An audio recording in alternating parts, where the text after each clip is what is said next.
కూటమి ప్రభుత్వంలో ఉన్న చంద్రబాబు నాయుడుకి గాని పవన్ కళ్యాణ్ గారికి గాని అలాగే హోంమంత్రి అనిత గారికి చీమ కుట్టినట్టయినా లేకపోవడం దురదృష్టకరం.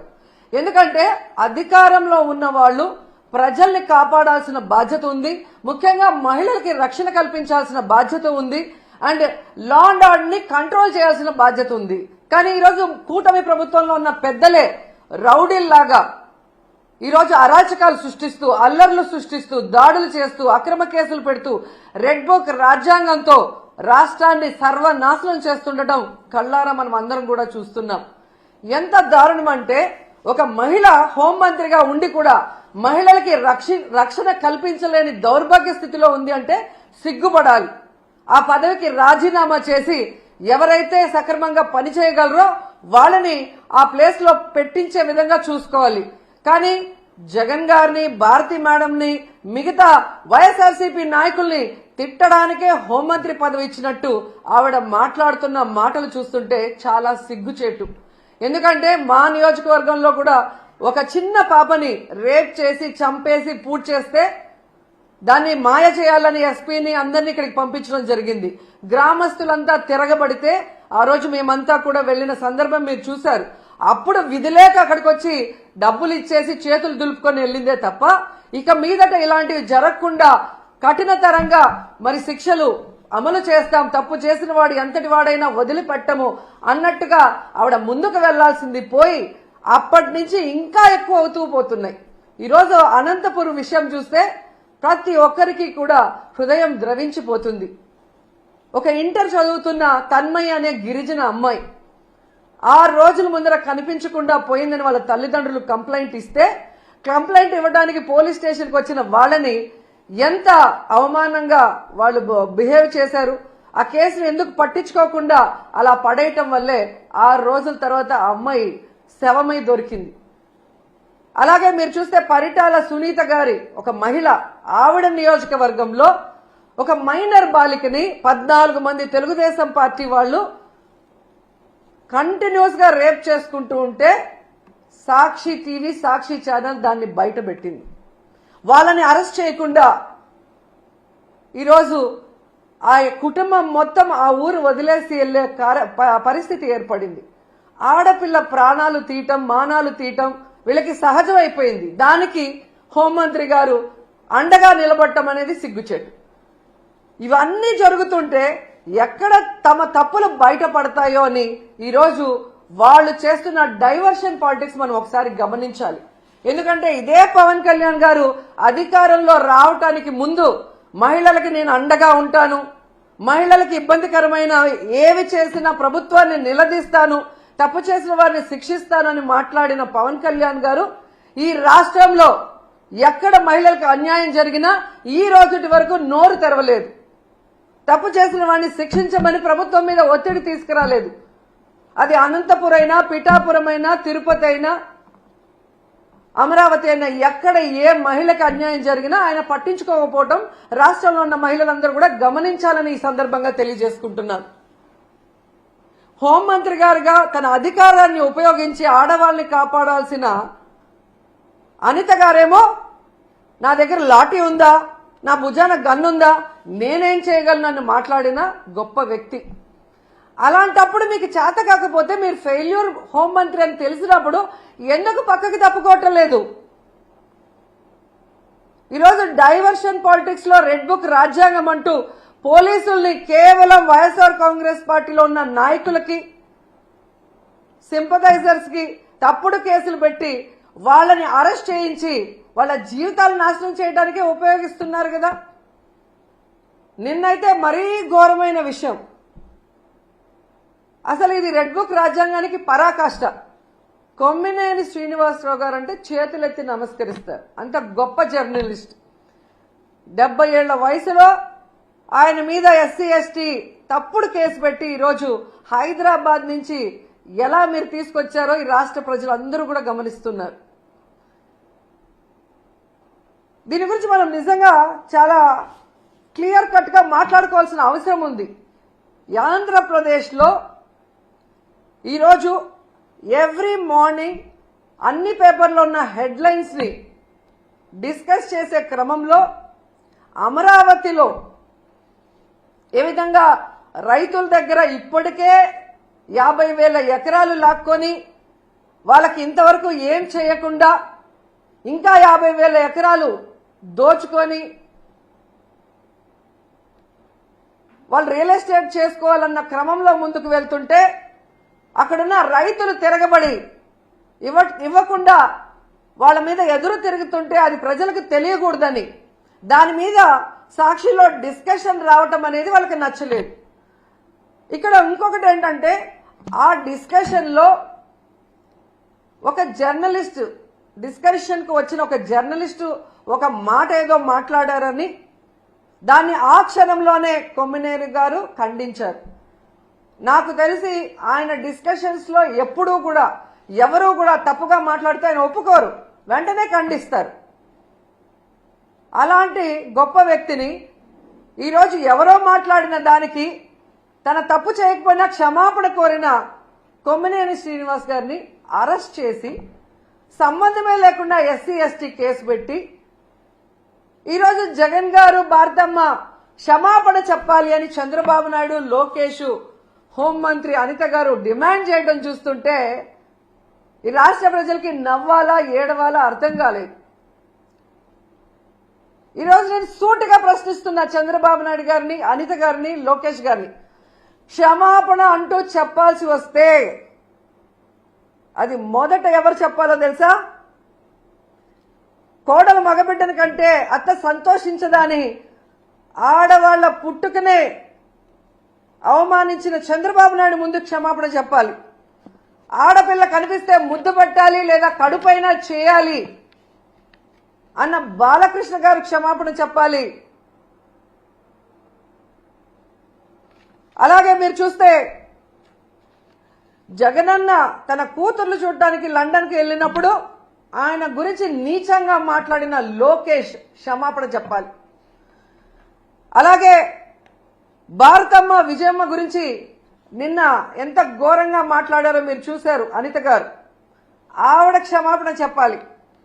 అలాగే నన్ను బండారు సత్యనారాయణ ద్వారా ఎంత దారుణంగా ఎంత బూతులతో మాట్లాడించారో దానికి బండారు సత్యనారాయణ మాట్లాడించిన చంద్రబాబు నాయుడు, లోకేష్ క్షమాపణ చెప్పాలి. అలాగే మీరు చూస్తే ఆఫీసర్స్ని గతంలో హోమ్ మినిస్టర్గా చేసిన సుచరిత గారిని, అలాగే నన్ను చాలా వల్గర్గా మాట్లాడిన ఇప్పటి స్పీకర్ బండారు సత్యనారాయణ గారు క్షమాపణ చెప్పాలి. అలాగే ఈ మధ్య కాలంలో టీడీపీ ఆఫీస్ నుంచి ఒక సైకో చేబ్రోల్ కిరణ్ అనేవాడు భారతీ మేడంని ఎంత అసభ్యంగా మాట్లాడారో మీరు అందరూ కూడా గమనించారు. మరి టీడీపీ ఆఫీసులో అతనితో మాట్లాడించిన చంద్రబాబు నాయుడిని, లోకేష్ ని క్షమాపణ చెప్పాలి, వాళ్ళ మీద కేసులు కూడా పెట్టాలి అంత ఘోరంగా మాట్లాడినందుకు. నిన్న మీరు చూస్తే మూర్తి గారి డిబేట్ లో సంబంధమే లేకుండా రేణుకా చౌదరి గారు ఎంత అడ్డదిడ్డంగా మాట్లాడుతుందో మనం గమనించాం. మరి ఆవిడ మీద ఎందుకు కేసు పెట్టలేదు? మూర్తి గారి మీద ఎందుకు కేసు పెట్టలేదు? ఎందుకు బిఆర్ నాయుడు గారు క్షమాపణ చెప్పలేదని నేను అడుగుతున్నాను. ఈరోజు సాక్షిలో మాట్లాడారన్నారు, అదే మాటలు ఆయన మాట్లాడిన విధానం తప్పు, కృష్ణంరాజు అనే వ్యక్తి. కానీ అదే వార్తలు టైమ్స్ ఆఫ్ ఇండియాలో వచ్చాయి, అదే న్యూస్ ఈటీవీలో వచ్చింది. మరి వాళ్ళ ఆఫీసుల మీద ఎందుకు దాడులు జరగలేదు? వాళ్ళ మీద ఎందుకు కేసులు పెట్టలేదు? కేవలం సాక్షి మీద ఎందుకు దాడులు చేస్తున్నారు? అలాగే ఎందుకు సాక్షిలో మాత్రమే ఈరోజు కొమ్మినేని గారి మీద తప్పుడు కేసు పెట్టి అరెస్ట్ చేశారని నేను అడుగుతున్నాను. ఎందుకంటే కొమ్మినేని గారి మీద ఎప్పటి నుంచో లోకేష్ కి, చంద్రబాబు నాయుడుకి కక్ష. గతంలో అమరావతి భూములు, 3 పంటల భూములు దోచుకొని రియల్ ఎస్టేట్ చేస్తున్నారన్న క్రమంలో ప్రజలు అక్కడ ఎవరైతే తిరగబడ్డారో, రైతులు తిరగబడ్డారో అవన్నీ కూడా ఆయన తన డిబేట్ లో ప్రజలకు అందిస్తున్నారన్న కక్షతో ఎన్టీవీ యాజమాన్యం పైన ఒత్తిడి తీసుకొచ్చి ఆయనని ఆ ఛానల్ నుంచి బయటకు పంపించారు. అక్కడి నుంచి వేరే ఏ ఛానల్లో ఆయన వెళ్ళినా అక్కడ రానికుండా గేట్లు వేయించారు. సాక్షిలో ఉన్నారు కాబట్టి ఈరోజు ఆయన మీద కక్ష కట్టి ఇటు జగనన్నని, భారతమ్మని ఇరికిస్తూ అటు కొమ్మినేని గారిని ఇరికించాలని ప్లాన్ చేయడం నిజం కాదా అని అడుగుతున్నాను. ఎందుకంటే ఈ డిస్కషన్ జరిగింది జూన్ 6వ తేదీ. ఆ రోజంతా ఎవ్వరూ మాట్లాడలేదు.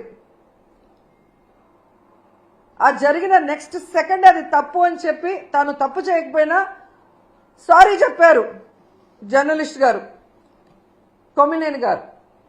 అయినా కూడా ఆ నెక్స్ట్ డే జూన్ 7వ తేదీ లోకేష్ గారు చంద్రబాబు నాయుడు గారు పని కట్టుకొని టీడీపీ సోషల్ మీడియా ద్వారా వైరల్ చేసి ఏ విధంగా వచ్చిన జర్నలిస్ట్ కృష్ణంరాజు గారు మాట్లాడిన మాటల్ని ఇటు సాక్షికి అటు కొమ్మినేనికి ఆపాదిస్తూ తన అనుకూల పచ్చ ఛానల్స్ లో దాన్ని ఎలా విష ప్రచారం చేశారు, తమకు అనుకూలంగా ప్రచారం చేసుకొని ఆ రోజు మధ్యాహ్నం 3:09 లోకేష్ ట్వీట్ చేయడం జరిగింది. అంటే ఒక పథకం ప్రకారం చంద్రబాబు నాయుడు, లోకేష్, డీజీపీ గారు, ఇంటెలిజెన్స్ చీఫ్ వీళ్ళందరూ కూర్చొని ఇది చేయకపోతే ఈ విధంగా జూన్ 6న మార్నింగ్ జరిగిన ఆ డిస్కషన్ ని జూన్ 7 మార్నింగ్ నుంచి విష ప్రచారం చేస్తూ లేని వాటిని వక్రీకరిస్తూ తమ పచ్చ ఛానల్లో అనుకూలంగా మాట్లాడించుకొని తమకి వైఎస్ జగన్ గారి కుటుంబ సభ్యుల మీద అసభ్యకరమైన పోస్టింగ్లు పెట్టించి రాష్ట్రంలో ఉన్న అన్ని పోలీస్ స్టేషన్లో తెలుగుదేశం పార్టీ నాయకులతో కేసులు పెట్టించి ఆ వ్యాఖ్యలతో సంబంధం లేని సాక్షి మీద దాడులు చేసే విధంగా అందరినీ కూడా రెచ్చగొట్టింది నిజం కాదా అని నేను అడుగుతున్నా. ఆ తర్వాత 3వ రోజు జూన్ 8 అదే ప్రచారాన్ని తమ అనుకూల మీడియాతో కంటిన్యూ చేయిస్తూ ప్లాన్ ప్రకారం మధ్యాహ్నం 1:49 చంద్రబాబు నాయుడు ట్వీట్ చేశాడు, వీళ్ళని అరెస్ట్ చేస్తాను అని. అడిగింది కొడుకు, చేయించింది తమ పార్టీ నాయకులతో కంప్లైంట్లు ఇప్పించి తమ పచ్చ ఛానళ్లతో తప్పుడు ప్రచారం చేయించి పెద్ద మనిషిలాగా దాన్ని కేసు పెట్టి అరెస్ట్ చేస్తానన్నట్టుగా ఈయనతో మాట్లాడిస్తూ అదే పథకంలో భాగంగా పవన్ కళ్యాణ్ ఆఫీస్ నుంచి Pawan Kalyan press note release చేసినట్టు 3:40 ప్రెస్ నోట్ రిలీజ్ చేయడమే కాకుండా సాయంత్రం 6:45 పవన్ కళ్యాణ్ గారి ద్వారా ట్వీట్ చేయించారు. జూన్ 9 ఉదయం 11 కొమ్మినేని గారిని అరెస్ట్ చేసి కంటిన్యూస్ గా సాక్షి ఆఫీసులు ఎక్కడెక్కడ ఉన్నాయో తిరుపతి, అనంతపురం, కడప, విజయవాడ, శ్రీకాకుళం ఇలా అన్నిటి మీద మూకుమ్ముడిగా దాడులు చేయించారు. ఆ దాడులు చేసిన వీడియోలు, ఫోటోలు చూస్తే మీకే అర్థమవుతుంది. దాంట్లో ఎమ్మెల్యేల భార్యలు, కొడుకులు, కార్పొరేటర్లు, కౌన్సిలర్లు, టీడీపీ నాయకులు స్పష్టంగా కనిపిస్తున్నారు. అంటే ఒక పథకం ప్రకారం చంద్రబాబు నాయుడు కూటమి ప్రభుత్వం చేస్తున్న తప్పుల్ని ఎత్తి చూస్తున్న సాక్షిని, వాళ్ళు చేస్తున్న అవినీతిని ఎత్తి చూపిస్తున్న సాక్షిని, వాళ్ళు ప్రజలకు ఇచ్చిన హామీలు నెరవేర్చకుండా ప్రజలకి వెన్నుపోటు పొడవటాన్ని ప్రజలకు చూపిస్తున్న సాక్షి గొంతు నులిపేసి దాంట్లో ఉన్న సీనియర్ జర్నలిస్టులను అరెస్ట్ చేసి భయభ్రాంతులకు గురి చేస్తే ఇక మేము చేసే తప్పులు ఎవరు మాట్లాడరు, ఎవరు చూపించరు అన్న క్రమంలో ముందుకు వెళ్తున్నారు. ఇవన్నీ కాకుండా కొమ్మినేని వయసు చూడట్లేదు. ఆయన చేయని తప్పుని ఈరోజు ఎస్సీ ఎస్టీ కేసు పెట్టి లోపల పెడితే ఇది ఈ రోజుతో పోయేది కాదు. మీరు పెట్టిన ఈ విత్తనం మహావృక్షమై మీ అందరినీ కూడా ముంచేస్తుందని కూడా ఈ సందర్భంగా తెలియజేసుకుంటున్నాను. ఎందుకంటే పచ్చ మీడియాకి ఎప్పుడూ బూతులు మాట్లాడటం, బూతులు టెలికాస్ట్ చేయటమే అలవాటు. ఇది గతంలో మనం చూసాం. సాంబశివరావు గారు ఎంత ఘోరంగా మాట్లాడతారు, ఎంత నీచంగా మాట్లాడతారో ఈ రాష్ట్ర ప్రజలు సెల్ ఫోన్లు ఉన్న వాళ్ళు యూట్యూబ్ కొడితే అర్థమవుతుంది మీకు. అలాగే మూర్తి గారు ఏ విధంగా వాళ్ళు వైఎస్ఆర్సీపీని అటాక్ చేయడానికే మాట్లాడి వల్గర్గా మాట్లాడించడం మనం కళ్ళారా చూస్తున్నాం. అసలు అంతెందుకు బీజేపీ నాయకుడిని విష్ణువర్ధన్ రెడ్డిని టీడీపీ నాయకుడు కొలికపీడి TV5లో చెప్పు తీసుకొని కొట్టాడు. మరి కొట్టించింది ఎవరు? రాధాకృష్ణ గారా, మూర్తి గారా? వాళ్ళ మీద ఎందుకు కేసు లేదు? ఎందుకు బీఆర్వీ నాయుడు క్షమాపణ చెప్పలేదు? ఏబిఎన్లో ఎన్ని వల్గర్ స్టోరీలు, ఎంతమంది మహిళల జీవితాన్ని నాశనం చేసే విధంగా మినిస్టర్స్ అని లేదు, ఎమ్మెల్యేలని లేదు, జగన్ గారి వైఫ్ అని లేదు, వాళ్ళ అమ్మ విజయమ్మ అని లేదు. ఆఖరికి ఎంత సిగ్గుచేటంటే షర్మిల గారి గురించి బాలకృష్ణ ఇంట్లో నుంచి సోషల్ మీడియా ఐటీడీపీ గతంలో ఎంత వల్గర్గా ఆమె మీద ట్రోల్ చేస్తే ఏడ్చి కంప్లైంట్ ఇచ్చింది. అలాంటి వాళ్ళకి ఈరోజు సపోర్ట్ చేస్తూ జగన్ గారు భారతి మేడం క్షమాపణ చెప్పాలి అంటే ఈ రాష్ట్ర ప్రజలు ముక్కున వేలేసుకున్నారు. తప్పు చేయని మన కొమ్మినేనిని అరెస్ట్ చేయడమే కాకుండా ఏ తప్పుడు మాటలు ప్రసారం చేయని సాక్షి ఆఫీసుల మీద దాడి చేస్తుంటే వాటిని ఖండించదు ఈ షర్మిల గారు కానీ ఈ రేణుకా చౌదరి. ఇంతమంది ఆడవాళ్ళని రేప్ చేస్తున్నారు, నరికేస్తున్నారు. అలాంటి వాళ్ళ గురించి మాట్లాడరు ఒక ఆడవాళ్ళ ఉండి. కానీ జగన్ గారు భారతి మేడం గారి గురించి మాట్లాడాలంటే ఒంటికాలతో వస్తారు. ఈరోజు రాష్ట్ర ప్రజలకు తెలుసు జగన్మోహన్ రెడ్డి గారు కానీ భారతి మేడం కానీ ఏ రోజు ఏ ఆడపడుచు గురించి తప్పుగా మాట్లాడిన దాఖలాలు లేవు. జగన్ గారైతే ప్రతి ఆడపడుచుని ఒక తల్లిలాగా, ఒక అక్కలాగా, ఒక చెల్లిలాగా ఎంత అభిమానంగా భావించి వారికి మంచి చేయాలన్న ఆలోచనతోనే మహిళలకి గౌరవాన్ని పెంచే విధంగా, వాళ్ళు ఆర్థికంగా ఎదిగే విధంగా, రాజకీయంగా ఎదిగే విధంగా 5 సంవత్సరాల కాలంలో ఆయన పరిపాలించి సంక్షేమాన్ని అందించారో ప్రతి ఒక్కరికి తెలుసు. అలాంటి గొప్ప వ్యక్తిని టార్గెట్ చేసి ఈరోజు మాట్లాడుతున్న మాటలు చూస్తుంటే రక్తం మరుగుతుంది. చాలా తప్పు చేస్తున్నారు తెలుగుదేశం పార్టీ వాళ్ళు, పవన్ కళ్యాణ్ గారు, లోకేష్ గారు. మీరు చేసే తప్పులు ప్రజలు గమనిస్తున్నారు. ప్రజలకు చేయాల్సిన సంక్షేమం అభివృద్ధి చేయకుండా గాలికి వదిలేసి ఈరోజు ప్రతిపక్షం అనేది లేకుండా చేసి ఈ రాష్ట్రాన్ని అమ్మేసి పారిపోదాం అనుకుంటున్నారేమో. ఈరోజు రైతుల్లో చైతన్యం వచ్చి రోడ్డు మీదకి వచ్చారు. టీచర్స్ లో చైతన్యం వచ్చి రోజు రోడ్ల మీద తిరుగుతున్నారు ధర్నాలు చేసుకుంటూ. వాలంటీర్స్ రోడ్డు మీదకి వచ్చారు. మహిళలు ఈ రోజు రోడ్డు మీదకి వచ్చారు. మీ పరిపాలనలో ప్రతి ఒక్కరు రోడ్డు మీదకి వచ్చి మీ మీద ధర్నా చేస్తున్నారు. మీ ప్రభుత్వం ఫెయిల్యూర్, అరాచక ప్రభుత్వం, అవినీతి ప్రభుత్వం, తెలుగుదేశం పార్టీ ప్రభుత్వాన్ని రోడ్డెక్కి ఈరోజు మీరు వద్దు అని డౌన్ అంటున్నారు. వాటిని సరిదిద్దుకోవడానికి ట్రై చేయండి. ఇప్పటికైనా మహిళల రక్షణ మీద, మహిళా సంక్షేమం మీద దృష్టి పెట్టండి. డీజీపీ గారితో, స్పెషల్ ఇంటెలిజెన్స్ చీఫ్ తో, కూటమి ప్రభుత్వంలో ఉన్న ముఖ్య నాయకులు, హోమ్ మినిస్టర్ కూర్చొని ఎందుకు ఇలా జరుగుతుంది, మనలో ఎక్కడ లోపం ఉంది, మనం ఎక్కడ ఫెయిల్యూర్ అయ్యామనేది తెలుసుకోండి, దాన్ని సరిదిద్దండి. ఈరోజు మీరు విచ్చలవిడిగా గంజాయి, మద్యము, డ్రగ్స్ ఈ రాష్ట్రంలో విచ్చలవిడిగా అందుబాటులో తీసుకొచ్చారు కాబట్టి ఆడవాళ్ల జీవితాలు నాశనం అయిపోతున్నాయన్న విషయాన్ని తెలుసుకుని వాటన్నిటినీ కూడా రూపుమాపాలని కూడా ఈ సందర్భంగా కోరుకుంటున్నాను. అలాగే రెడ్ బుక్, రాజ్యాంగం అంటూ అక్రమ కేసులు పెట్టడానికి పోలీసులు ఉపయోగించకుండా అవి పక్కన పెట్టి లా అండ్ ఆర్డర్ని కాపాడండి. ప్రజలకు ఒక ప్రశాంతమైన వాతావరణాన్ని అందించండి. ప్రతిపక్షాలు అన్నాక ప్రభుత్వం చేసే తప్పుల్ని ఎత్తి చూపిస్తాయి, వాటిని కరెక్ట్ చేసుకోవడానికి ప్రయత్నించండి. అంతేగాని తప్పులే చెప్పకూడదు, చెబితే గొంతు నొక్కేస్తామంటే అది కరెక్ట్ కాదు. సంవత్సర కాలం మీరు ఇన్ని భయంభ్రాంతులకు గురి చేస్తూ ఇన్ని కేసులు పెట్టినా మొన్న 4వ తేదీ జరిగిన వెన్నుపోటు దినం చూశారు కదా, ఏ విధంగా జనాలు బయటకు వచ్చి మీ మీద వ్యతిరేకతతో, మీ మీద అసహ్యంతో మీరు వద్దు అని చెప్పి రాష్ట్ర వ్యాప్తంగా నిరసనలు చేశారో గమనించండి. అవన్నీ డైవర్ట్ చేయడానికి ఈరోజు కొమ్మినేని గారిని అరెస్ట్ చేసి డైవర్షన్ పాలిటిక్స్ చేయాలనుకుంటే రాష్ట్రంలో ఉన్న ప్రజలు వెర్రోళ్ళు కాదు, చాలా తెలివైన వాళ్ళు, అన్ని గమనిస్తున్నారు. సో ఇప్పటికైనా అక్రమ కేసులు అనేది పక్కన పెట్టి కొమ్మినేని గారి అరెస్టు ఖండిస్తున్నాం, ఆయన్ని వెంటనే విడుదల చేయాలని డిమాండ్ చేస్తున్నాం. అలాగే సాక్షి మీద దాడులు చేసిన తెలుగుదేశ జనసేన నాయకులు ఎవరైతే ఉన్నారో ఆ ఫోటోలు, వీడియోలు చూసి వాళ్ళందరినీ కూడా అరెస్ట్ చేయాలని కూడా ఈ సందర్భంగా తెలియజేసుకుంటున్నాం. లేదంటే జగన్మోహన్ రెడ్డి గారి లాగా లాస్ట్ 5 ఏళ్ళు అంతకుముందు రాజశేఖర రెడ్డి గారి లాగా మంచితనంతో రాబోయే కాలంలో ఉండబోయేది లేదు. 10 ఏళ్లలో మీరు ఎంత మాట్లాడినా మిమ్మల్ని పట్టించుకోలేదు. కానీ ఈరోజు పట్టించుకుంటాము అని కూడా మీకు హెచ్చరిస్తున్నాం.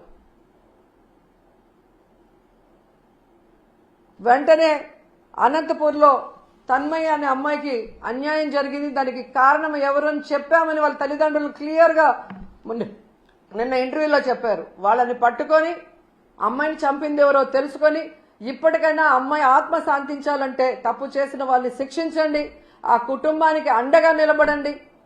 అలాగే పరిటాల సునీత గారి నియోజకవర్గంలో ఒక అమ్మాయిని ఇన్ని నెలలుగా రేప్ చేస్తుంటే మరి ఆమె ఏం చేస్తుందో నాకు అర్థం కావట్లేదు. ఒక మహిళగా ఎమ్మెల్యేగా ఉండి తెలుగుదేశం పార్టీ వాళ్ళని క్లియర్ కట్ గా పేర్లతో కూడా ఇచ్చారు. వాళ్ళని అరెస్ట్ చేసి వాళ్ళని కఠినంగా శిక్షించాలి. ఇక మీదట మహిళలకి ఇలాంటివి జరగకుండా రక్షణ కల్పించే దిశగా దిశ యాప్ కానీ దిశ చట్టంతో గతంలో మేము ఎలా కంట్రోల్ చేశామో అలా మీరు చెయ్యాలి. వాటిని నిర్వీర్యం చేసి మహిళల జీవితాలతో చెలగాట మాడితే మాత్రం ఒప్పుకునే పరిస్థితి లేదు అని చెప్పి హెచ్చరిస్తున్నాం.